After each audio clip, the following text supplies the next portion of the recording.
Join two sisters who explore the couples that fandoms adore. We write their stories in the night, in the glow of computer light. Eyes connect, clothing flies, in our head canon love never dies. Pencils that leave us pining, in deep forums we are mining. For this journey better strap in, because we all know that shit happens. Welcome to the podcast that explores the couples fans can't stop dreaming about from the pop culture you love. Because when it comes to your favorite superheroes, ship happens. And we're your host. I'm Emily. Gets a bit more sense for me. In order, yeah. Okay, you do that. Okay. And we're your host. I'm Emily. I'm Rachel, and she likes nerd culture. And she likes making podcasts. So we thought we'd join forces and make a podcast about popular online ships. Should we also say we're sisters? I feel like we need to put that in there? The script somewhere. I feel like we just bring it up later anyway. It comes up organically. When we talk about the exact same experiences we've had in life. I was going to drop a mutual cousin later. So yeah. There we go. So yes, our ships of the week. What are we into currently? So a mutual cousin of ours, because we are sisters. And we have the same cousins, yes. Mutual all cousins. the same ones. Right. Our cousin recommended Dropout and specifically Dimension 20 to both of us. We were all Are together. you shipping together Dropout people? No. Oh. The real people. Dimension 20, which is the people who do Dropout, play Dungeons and Dragons games, specifically Fantasy High. So I've been into that recently. I'm a little into season 2 of Fantasy High specifically. And the characters have picked up an NPC from season 1 to join them on their adventure. So his name's Rog the Barbarian. Ooh. So the thing about him is that he was actually a villain in season 1, like a mini boss that they fought halfway through. They found out he's kind of just a stooge, like no real bad intention. So they just kind of convinced him to go get therapy and let him go. So he ends up joining them in the final fight of the season, but only after a barbarian of their party, Gorlog, has to convince him to join his side. So he does this by trying to persuade him, rolls very badly, and then ends up having to give him a little kiss.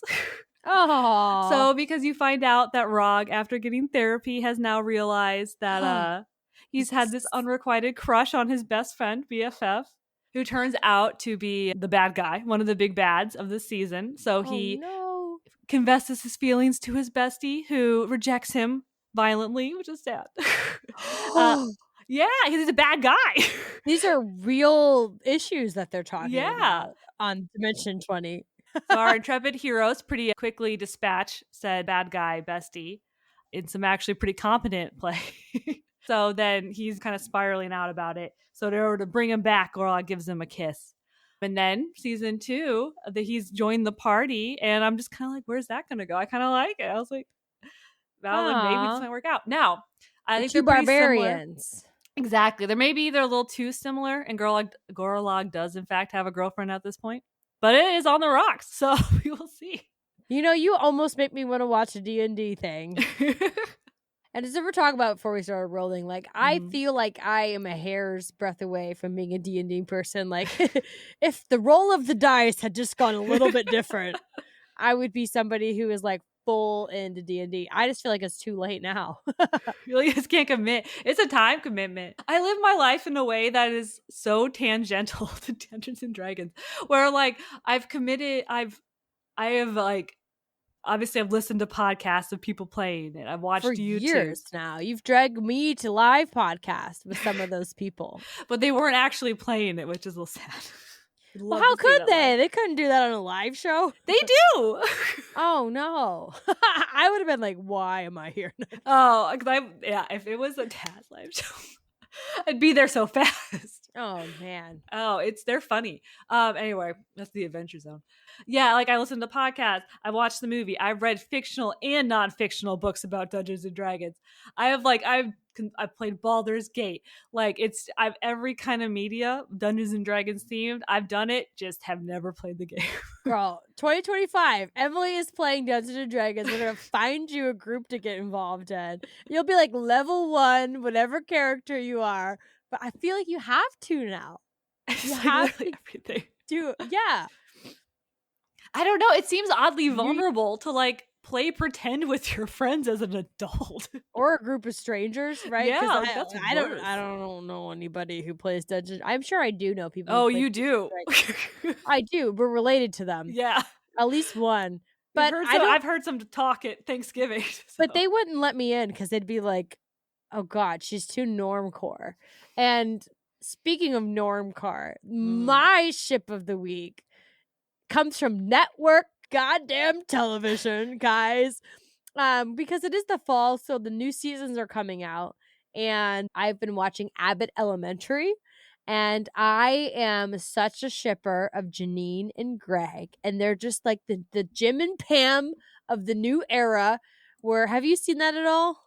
No. But I've heard good things. Oh. I know it's good. It's so cute and it's so sweet and like very positive. And Janine's the main character. And there's this guy, Greg, who was Chris from Everybody Hates Chris. Who would have thought that little dorky kid grew up to be a very good looking man? Surprise, surprise.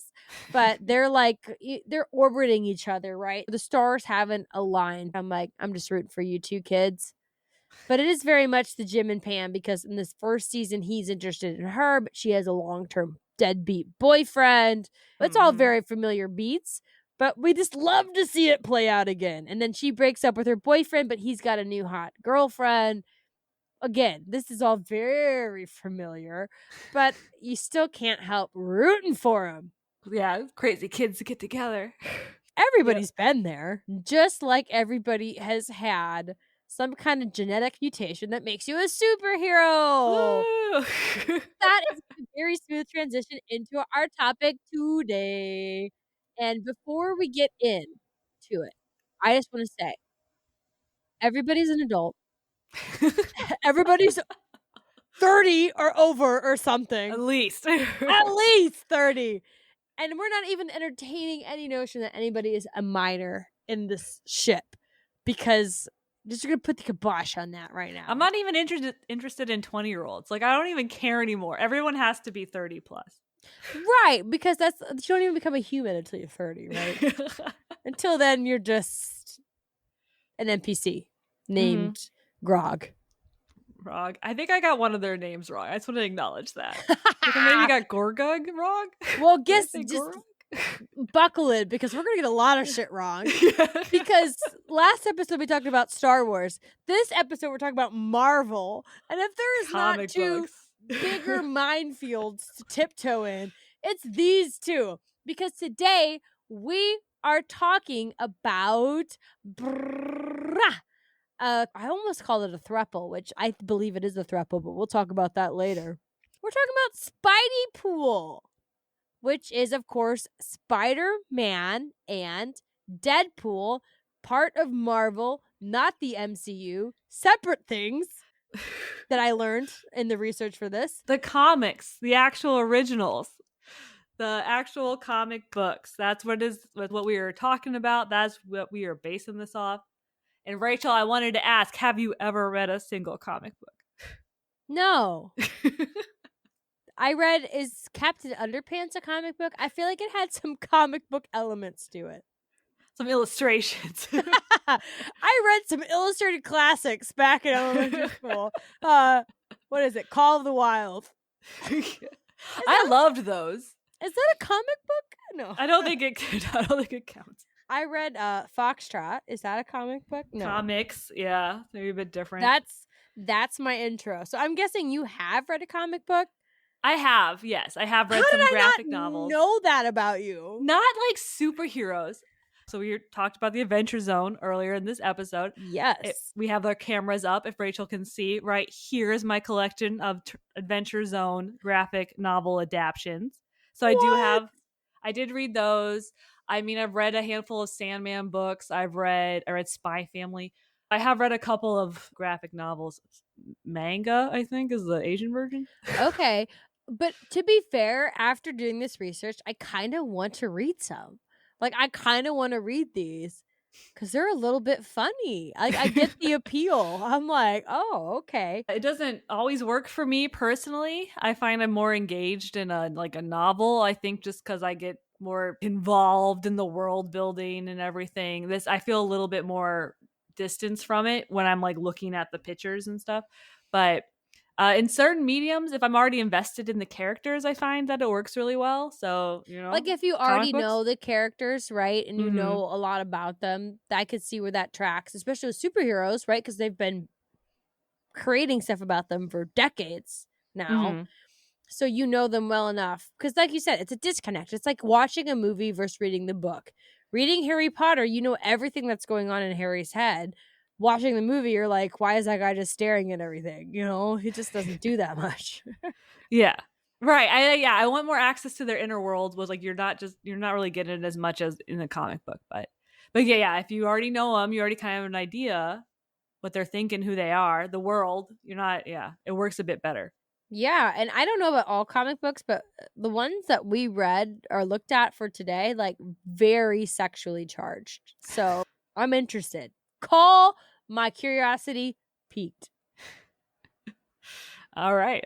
The library. Yeah, I'm gonna be like, ooh, me and my 2 kids at the library looking at erotic. No, it's not erotic. I hope not. I mean, a little bit. I don't think it's that erotic. It seemed kind I'm sure it's out there, but yeah, and probably not at the library, the public library. That has been some of the more embarrassing things to pick up at the library. Had been some comic books. So I'm gonna get one now. Why not? The world's huge. Let's not limit ourselves. It's an art form. I mean, I'm not gonna get a serious one. That's the thing, is I can't get like some kind of like Holocaust specific graphic novel. That's the one. That's one out there. Yeah, I know. I have to get one that's about very muscular men in very tight clothes. That's all that could, in my opinion, should be in that world. But specifically, the world that we're diving into today is the world of Spider-Man and Deadpool. But Spider-Man, I feel like, is a much bigger universe to be pulling the webs apart. And I will 100% be candid and say that my Spider-Man universe begins and ends with Tobey Maguire. And I have not seen anything else. Andrew Garfield, who? Tom Holland, who? I did see is Tom Holland one? Tom Holland's the most recent one. Okay.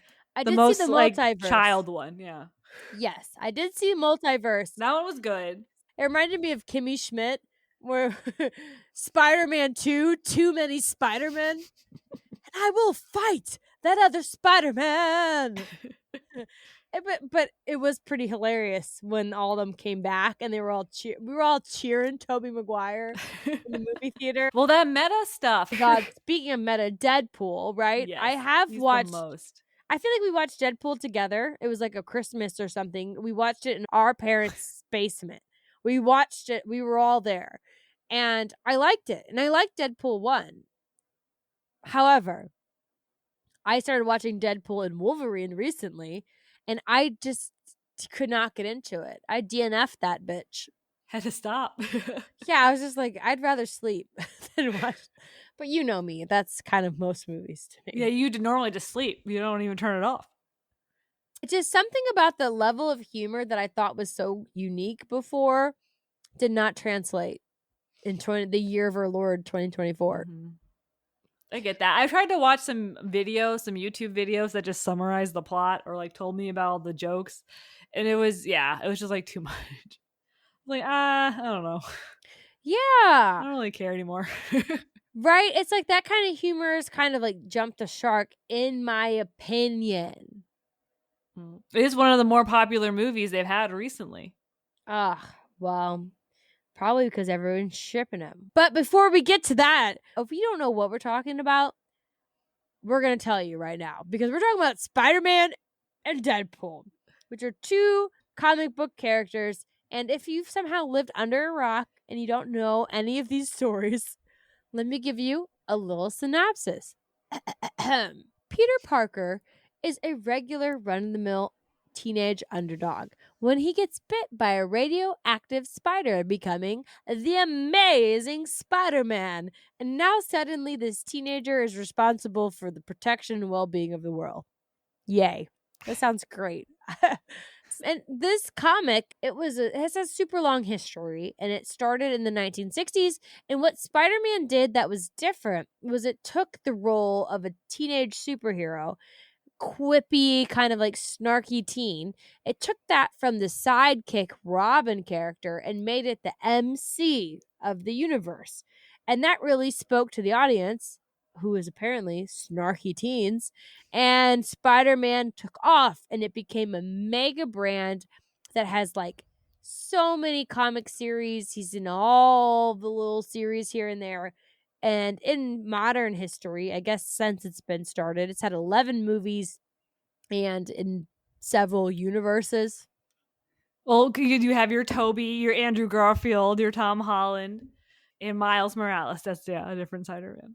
Yes. I was like, I know there's a new Spider-Man past Tom Holland. The cartoon? Yes. Yeah.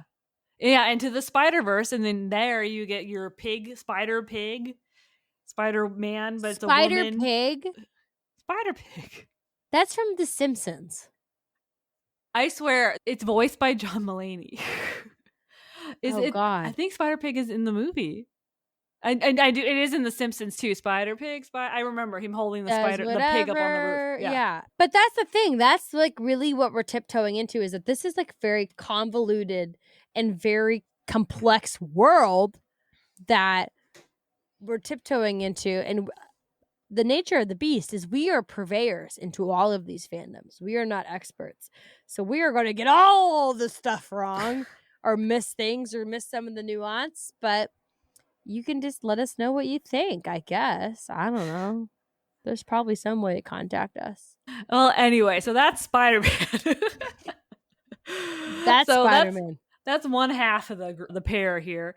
The other half is Deadpool, famously known as the merc with a mouth, is a ruthless mercenary with no morals, and maybe has a few screws loose because he got cancer.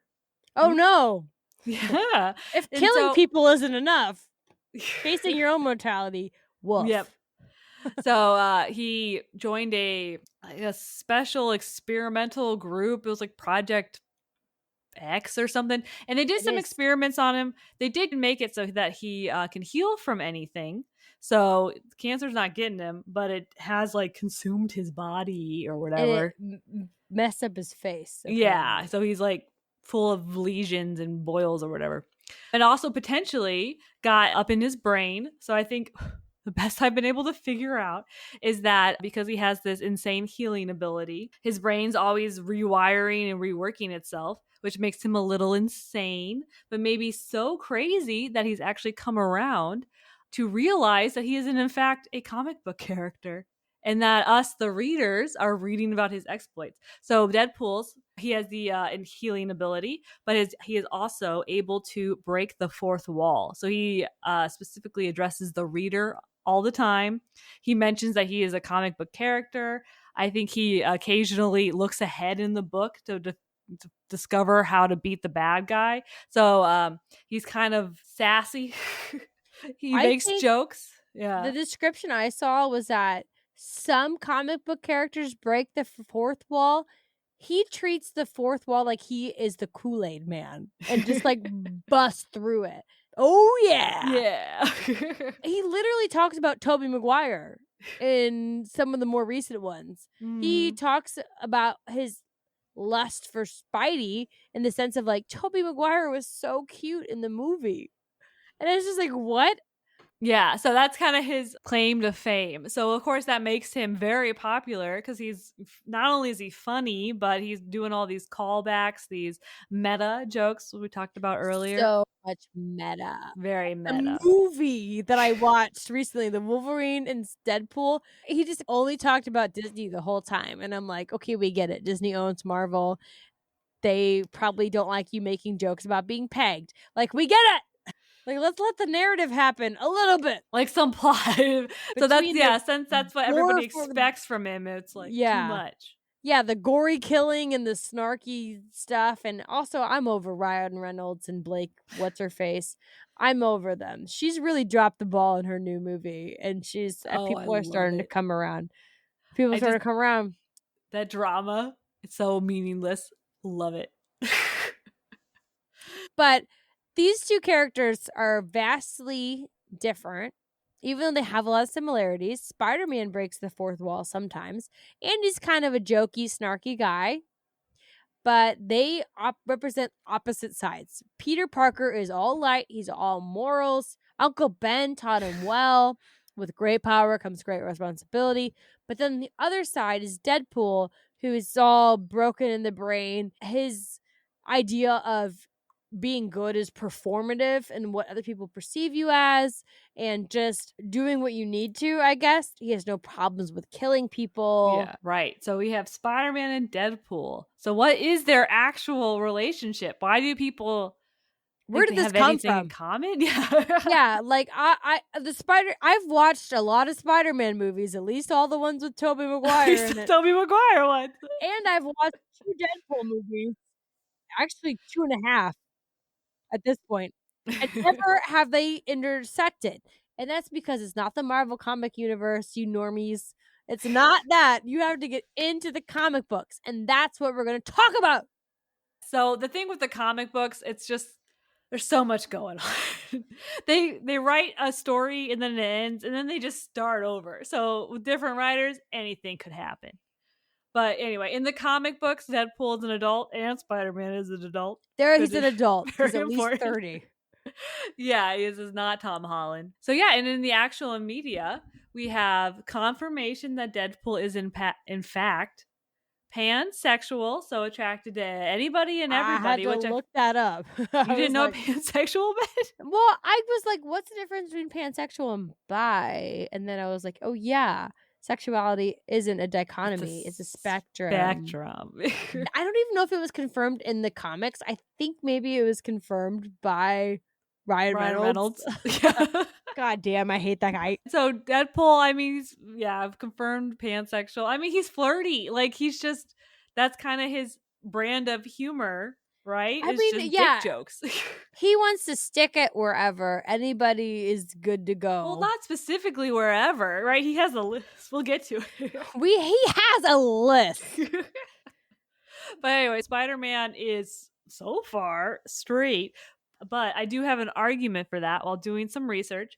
I found a couple of panels from an older comic book where Peter Parker, Spider-Man, they were roommates with Johnny Storm, aka the Human Torch. Now, allegedly, they're just friends, but this picture I've put in our notes, I don't know, doesn't seem very straight to me. So what we have here is Johnny Storm, just in his briefs. Not even I don't know, what is that? He's wearing an apron and little in his underwear. Briefs, yeah. Yeah, cooking breakfast, offering it to Peter Parker. I don't know. I mean, I'm not a dude. Maybe this is old. Masculinity was different then, but like does not seem very straight to me.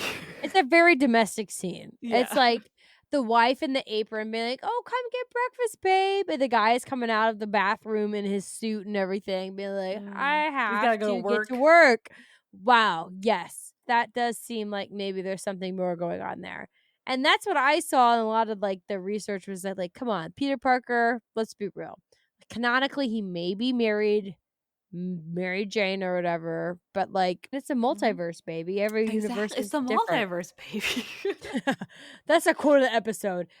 And maybe Spidey might be a little bit bi-curious, and that is only fuel to the fire because Deadpool has a major crush on Spider-Man in the comics, which leads to a friendship that's fueled with homoerotic tension. Or just straight up sexual harassment from Deadpool's side. Maybe. Yeah, it's like people, the sources I saw tried to put it as like, oh, there's like this sexual tension, but it's like, or is Deadpool just making a bunch of sexual jokes at somebody who's like not in on the joke or like not participating in it? Because if you made Spider-Man a woman and Deadpool was still Deadpool, it'd be like, call HR. Yeah, I'd be a little bit. Yeah, you don't really want your guy friends objectifying you. They'll just always trying to save the world. Yeah, you got other things to do, which I guess that's what we forget about, right? It's like maybe suspend the belief that this is reality. This is Spider-Man universe, right? The world will be saved. Life will go on. Let's just have some kinky fun on the way. I mean, I will get to it, but there's some stuff in here that's kind of like maybe they're meant to be. I think so. And I don't know, is this an enemies to lovers type situation? Deadpool was never an enemy of Spider-Man. He was always a lover. He was a lover to lover. Well, he loved him, but yeah, we have kind of a journey where at first Spider-Man did not like him. I believe it started with Deadpool kind of trying to kill Spider-Man, or at least his alter ego. But yeah, Spider-Man wasn't a fan of Deadpool's kind of moral ambiguity. He doesn't really care who he had to kill. Spider-Man famously does not kill. So kind of a difference there. See, I did not know that. How did I watch all those movies and not know Spider-Man didn't kill people? Like Batman. Batman doesn't kill people? Allegedly. He just beat the shit out of them. Apparently, yeah, Spider-Man does not kill people either. And he's just a teen. In my research, he's just a teen. Not in this. Not in this. He's 35. He's a grown-ass man. He's a man. He's not a teenager sleeping with an older man. That would be weird. We really got to toughen up before we do the Harry Snape one. But enemies to lovers, yeah, I think that that's fair. But also I learned about a trope called becoming the mask, where Deadpool puts on a front to try to get closer to Spider-Man to achieve his goal of killing Peter Parker. This is why I said thruple earlier. But he puts on this mask, this front of wanting to get better so he can befriend Spidey to get closer to Peter because Peter has a relationship with Spidey. And through doing that, he becomes better. So the mask that he is putting on is how he actually ends up like becoming morally a better person. But that kind of continues though past arc, right? So they do other adventures afterwards where he's still in the end he does kind of try to become a better person because of his love. Right. For Spider-Man. And that's like one of the most moving and compelling pieces I feel like that we'll talk about. But yeah, he's this whole interaction, to quote the movie musical Wicked, the Moosey, because I knew you, I have been changed for good. Ariana Grande, 2024, Thanksgiving. We'll see. We'll have to go see that. We saw Cats together. We could go see Wicked.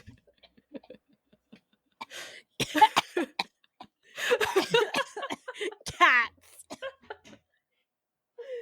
I don't know why that caused me to die. We did go see Cats. It is a movie that was released. It has. We saw Les Mis, I think, together too. So negative, the trend. Yeah, negative stars or negative tomatoes on Rotten Tomatoes. We could get through anything now. Oh, well, I never was there, but I can't so clever for magical man, Mr. Bali. Yeah, so we'll watch the movie, the musical, that says no good deed goes unpunished. I don't remember what the quote was, but there's a lot of good happening in this relationship.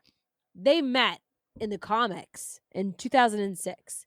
So this humor, I feel like, is very on track for the era. It was all very homoerotic, like, oh, are they gay? Are they not gay? The bromance style that was very popular at the time. Looking at Scrubs, looking at Psych. Are they gay? Are they friends? Are they, Even to this day, I read an article about the queer baiting in the Deadpool Wolverine like ads where the posters were like Deadpool and Wolverine holding hands. yeah, Or very like homoerotic. His leg yeah, was it's up and wrapped around him. yeah, the point is that they're like, are they gonna get together? Like, no, they're not. But why Yeah, is that the joke? Like, why is he's that saving funny himself now? for Spidey. Yeah. Well, and I Oh, think man. that's the thing. It's like why is that funny? What is the punchline? Because that's where the joke started. And I mean, in 2006, you could be like, "Oh, I love you, dude." Hashtag no homo. I don't even think you said hashtag. I don't even think hashtags are around. But Yeah. no homo was a punchline to everything. So that's kind of Mhm. the world we were living in. And that's when Deadpool was making all these like very sexual, very erotic jokes about Spidey. As we said, they started off as actual like enemies. Spider-Man quits Yeah. the Deadpool's Avengers like, or we're something because of over yeah. it. He's like, we're best friends, and Spider-Man's like, I don't know you. Essentially. So Yeah. you're a nuisance. But as they develop, Spider-Man kind of realizes, he's good. He sees the best in people. He thinks maybe there's some potential in Deadpool. Maybe he's not the front he puts on. Maybe there's a hero in there after all. And they start hanging out, and they eventually get their own comic book series together called Deadpool / Spider-Man, Spider-Man Spider-Man. / Deadpool. Yeah, which is a nod to slash fiction Oh, that they know. people yes, which is again breaking that fourth wall, oh yeah, style. And just being like, we know you guys want to see us bang. We're gonna tease that in our little Ooh, episode. yeah. And they do. We have some examples of fan art at the top of our notes, and one is just straight up from the comics. Yeah, you don't even have to make the fan art. It's just like it's charged. it is. Well, everything when they're wearing those tight little suits are, right? And And they're just standing a little too close together. but how else are they gonna fit in that little square? Yeah, well, It's true. a little square. It is an art form. Yes. The And comics so artist got figured out. even in that, Deadpool gets jealous because of Peter and Spider-Man's relationship that he perceives, right? He's like, "Oh, Peter and Spider-Man are super close, but like why is Peter Parker get to be so close to Spider-Man?" But I think at the end it concludes with Wade sacrificing himself to bring Spider-Man back to life after killing him. There's something along that. He does It's kill him. iffy. It's some like he kills Peter and has to give up himself to bring Peter back, which cures his face. Which somehow makes him hotter, which makes Right. him less attractive to his demon wife. It's again, this is all beyond me. Like I needed a master's degree to really understand what is happening here. But then there's something where like, so that cures his face, but then Peter Spider-Man having a bad time, and then he thinks he has to kill somebody, but then Wade's like trying to be more moral. He's trying not to kill because he's got his BFF Spidey. But then Spider-Man almost has to kill somebody, so Wade instead steps in to do it, which then damns him, so then he's ugly again. So I didn't there's realize like he got there's a bit ugly more again. to it. So Okay. he becomes a better person for Spider-Man, but then gives that up in order to save Spider-Man. Oh man. So like he's devoted. Whatever is going on. Yeah, he loves this man. Yeah. And I totally stand by that. And I believe the last panel, right, is them two swinging off into the sunset, right? It's just like I get where this is coming from. Yeah. Just based on that, what you just said there, right? It becomes more moral for this man to give it up to save that man. I'm like, nobody will love me that much in my life. That's whatever you can say. I do feel like Deadpool is in this, and I think they do become kind of hesitant friends at least. But we will get into kind of the proof here, the evidence that they are in fact more than friends. And I feel like number one, this one I cannot get over. So I think it's Deadpool. It's Deadpool. Deadpool gets kidnapped by some witches. They do a magic spell in order to summon his heartmate, hoping to summon his wife. He does have one, who is a demon. Yeah, he's got a demon wife or whatever. His demon wife. Not a problem. So they're trying to summon her. They summon his heartmate, which actually turns out to be Spider-Man. Spider-Man shows up in the witches' circle. And What are they doing? What is this? And Spider-Man's like, why am I here, right? Or something like there's like a surprise, like, what? Like, is this really Yeah. what's happening? But yes, it is, because they are heartmates. I don't know what a Yep. heartmate is. I don't know what it means. I tried to look it up for the Marvel Universe. There was no clear answer. I think it's just a joke. I mean, because, yeah, right? Spider-Man's like, well, your spell didn't work. I think it did. They're heartmates. They're fated mates. Yes. The creators, they know what they're doing. They know what's happening. Yeah, they're dropping the crumbs, the breadcrumbs Mhm. down this trail. They know it's going to get engagement. At some point, we see Deadpool's hall pass list from his demon wife of who he can sleep with. And on the list, best believe, Spider-Man. Mm-hmm. After Hillary Clinton and Yeah, Thor did as you a see the other girl. ones? See, but he specified Thor as a girl. But no. Yeah, But that just was Spider-Man. Yeah, just Spider-Man. Doesn't need a change for me. Yeah, but Thor is a girl frequently or something. There is girl he Thor. just go on a date with Thor as a girl. Again, it's very confusing to me. But and then one of the more interesting points is at some point in all these comic books where they come together, eventually there's old Deadpool and old Spider-Man, because old comic book characters apparently was a hit somewhere. So then they did it with everyone. But in the end, Deadpool gives up part of his healing ability so that he can save Peter from dying. But Peter wanted to die, so against his will, he kept him alive so he could be with him. And in the end, they end up dying to get. They like end in up, each other's arms, according to the YouTube video. according to the YouTube video, watch, they end up dying together anyway. Which I was confused by all of that, but it's just like they end up dying together. So it's just like, well, okay, I'm not struggling to understand why people are shipping these two. Mm-hmm. It's almost like the creators know about it and are leaving, little hints and acknowledging it on purpose. Yeah, exactly. And I think that's probably what they're doing. Is I don't know if this is what the they ever intended, but they're very far down this path at this point. So obviously we've talked about where this ship came from, why people want to see these two together. Basically, most of the shipping, was originally based on Wade being a major fan of Peter's superhero identity, Spider-Man. When two people, they see these two people become dependent on each other, they like sacrifice for each other, right? Each is giving up something for the other person, and then they change for the better because of the other person, and then literally die in each other's arms. Also, along the way, potentially raise a robot child together. Let's talk about the children. The robot children. 2 children. They have 2. They do technically raise a android child together. Master Matrix, I think. I think they find him. They decide they're going to make sure he's going to be, good. So they kind of raise him together. He calls them his 2 dads. My 2 dads. Yeah. So, they do have a android child that they raise. They also have a biological child, which is Itsy Bitsy, the evil spider lady. Wait, how do they have a biological child? I missed that in the research. Yeah, so a supervillain gets DNA from both of them, mixes it together. But I think I saw in that video that Deadpool kills that person. Exactly. Itsy Bitsy is in fact the character that Spider-Man can't quite bring himself to kill, or almost brings himself to kill. Oh, wow. Deadpool pulls her for him, and then thus damning himself to ugliness. So he gets ugly again. Yeah, by killing their biological child. Man, that's heavy. To be fair, I prefer Deadpool ago. Like when there was comic panels of him with blonde hair, I was like, ugh. I don't like this. A little too corny. Yeah, but oh my god, it was their child. I did not know that.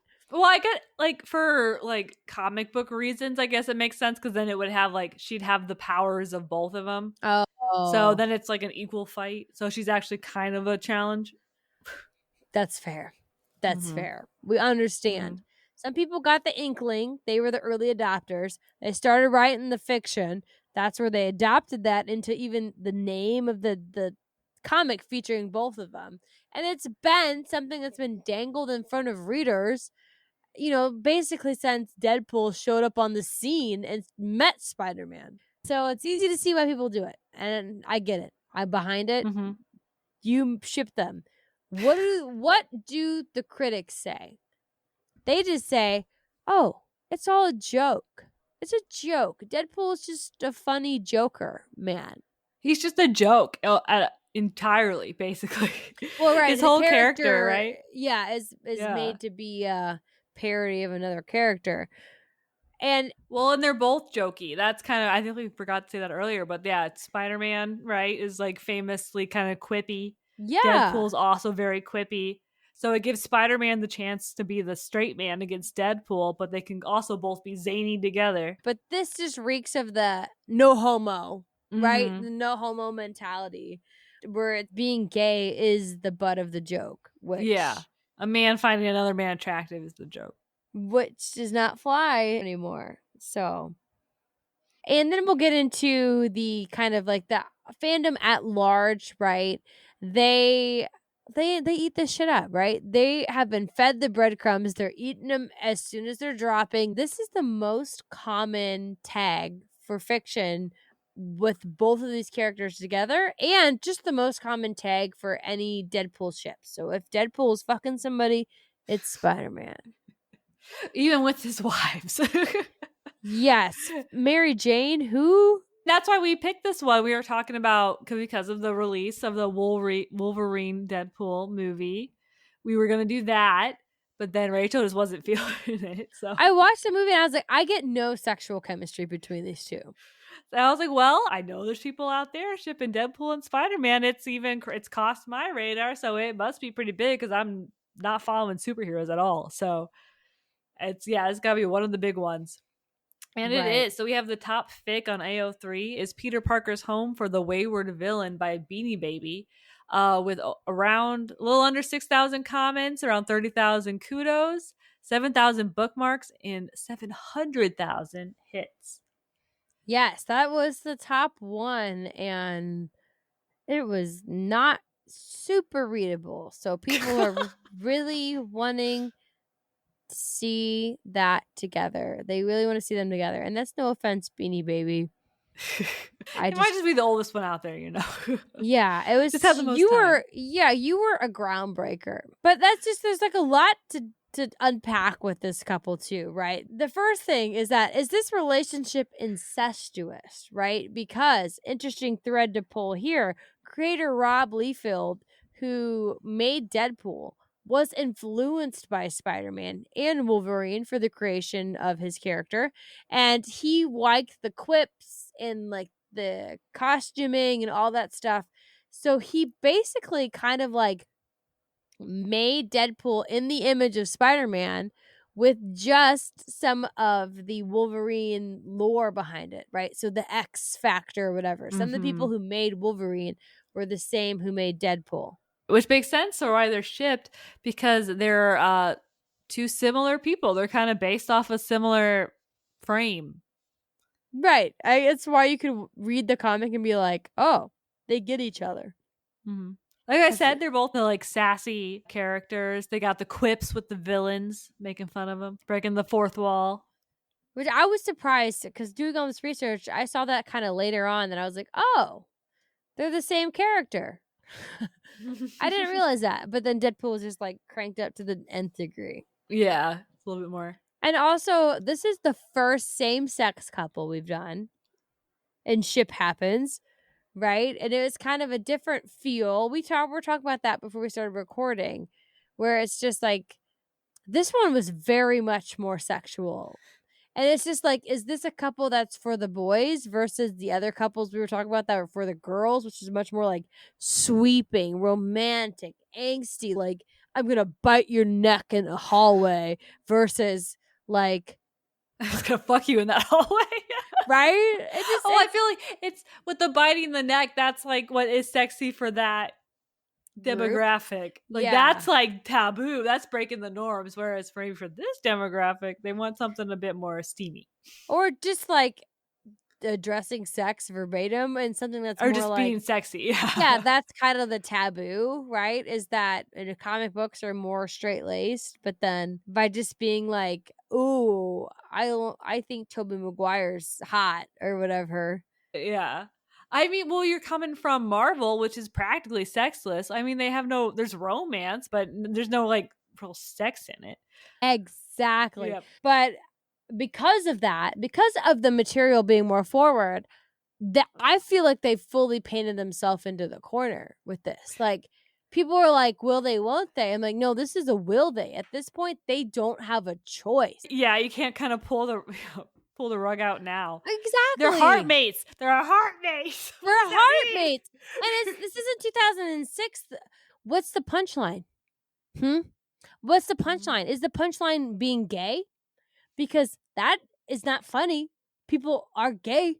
So it's just like they either have to double down on the fact that they're homophobic, or they have to double down on the fact that Deadpool and Spider-Man are gay lovers together, you know? Right, just admit that you're queerbaiting, or like you have to actually put their money where your mouth is. Or just make queer characters. And I think at this point, any of them, yeah. they're too far gone. And it's just like, it's essentially canon, in my opinion, just based on the evidence. Yeah, I mean, basically... And it's the multiverse, right? It's the multiverse with the movies and the comic books. Different writers can do different things.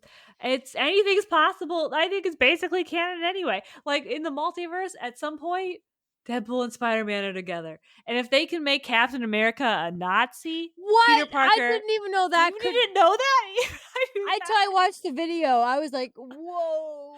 I cannot wait to tell my other co-host Laura about that and be like, oh, that Captain America you're lusting over? Secret Nazi. Yeah, literally, like, even I heard about that when that happened. He said, "Hail Hydra." He was, they made him bad. Anyway, it's all up to whoever is the author at the time, whoever's the creator. They just tell them. That's where the multiverse comes in very handy. They can do whatever they want. So why can't Peter Parker kiss a man? He should. I think he should do more than kiss that man. Yeah. At least once. We'll get into the ratings and what we think about this shit, but I think they at least need to explore these feelings a bit before it's overshadowed by Wolverine, because SpideyPool is very popular. It is as you mentioned, the topmost fic for Deadpool, but with the new movie, more and more Pulverine is coming out.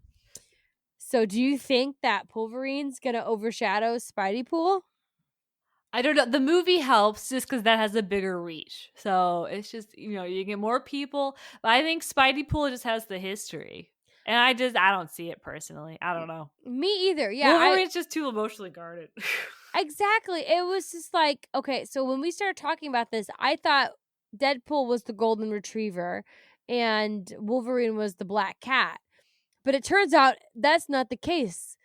Deadpool is the black cat, right? He's the one with all the emotional baggage and the emotional trauma.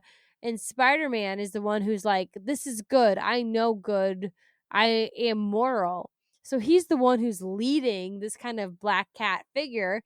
So it's just like, you can't have two black cats together just because one's more randy than the other one, or more like forthcoming about his randiness. So it's just, I don't see it. Whereas like Spider-Man is lifting Deadpool out of the murkiness and trying to make him a better person. He sees the good in him. He sees the hero in him. And they're definitely bros. Or not they more than kiss. They're just, from the comic book little panels that I have looked at doing this research, they're bros. They're emotionally invested in each other. Yes. Which, does every male relationship that's emotionally invested in each other have to be gay? Men can just love men.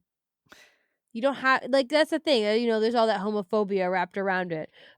But in this case, I think they should love each other. And let's get into the true pairing score. Okay? Mm-hmm. So what rating would you give this pairing? Yeah, the heartmate thing. I can't believe they did that. What else could it mean? Yeah. So I think, I don't know. I think it'd be like a 7 out of 10 web slingers. What is it? The refills he has? I have no idea. I don't know anything about superheroes. The web juice? Web juice? That's what Deadpool, I'm doing the research, Deadpool calls them webs. I think that's kind of cute. But maybe cute. 7 out of 10. I feel it. I'm like into it. But also I kind of like their friendship too. I get, maybe it's, I don't know. I could go either way. I do feel like the creators are just kind of leaning into it a little too hard. Yeah, Or for maybe they because either the need to- popularity. That's like it wasn't like they want them to get together. They're just teasing us. Yeah, literally, it's a thing. It's called queer baiting. Yeah, no, and I like believe that. That's why I give them. I always pick a different number. I'm always on 5. I give them. I might even actually give 3 out of 5 unsheathed katanas.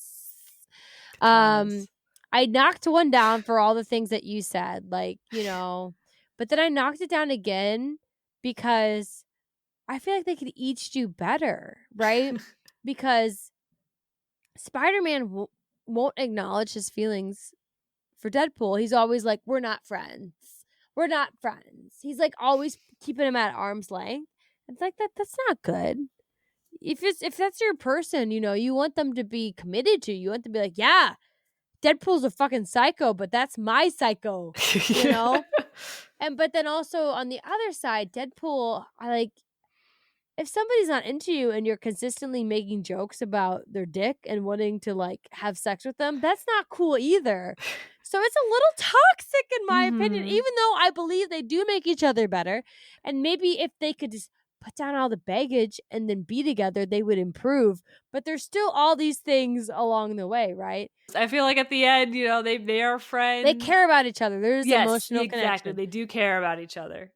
By the end, Spider-Man has come around. I think he, reveals his secret identity to him and everything. But I just don't think Marvel will do it. They can't commit to it because they're owned by Disney or something. But whatever. It's okay. We said it here. You heard it here first on Ship Happens. And I think that is all the shipping we can do for these two. Thank you for joining us on this spiderweb slinging, katana wielding journey. We want to hear about the ships you want to know more about or hear us talk about, and you can send them to us on the text message thing on we'll get to it. The show notes. This is only the 4th episode. Nobody's wanting to send us anything at this point. It's cool. We understand. But we want to know what ships you want to know about. Get in touch with us. There's going to be ways. Check the show notes. Join us in 2 weeks and we'll be back with another ship that we're exploring. But until then, ship happens.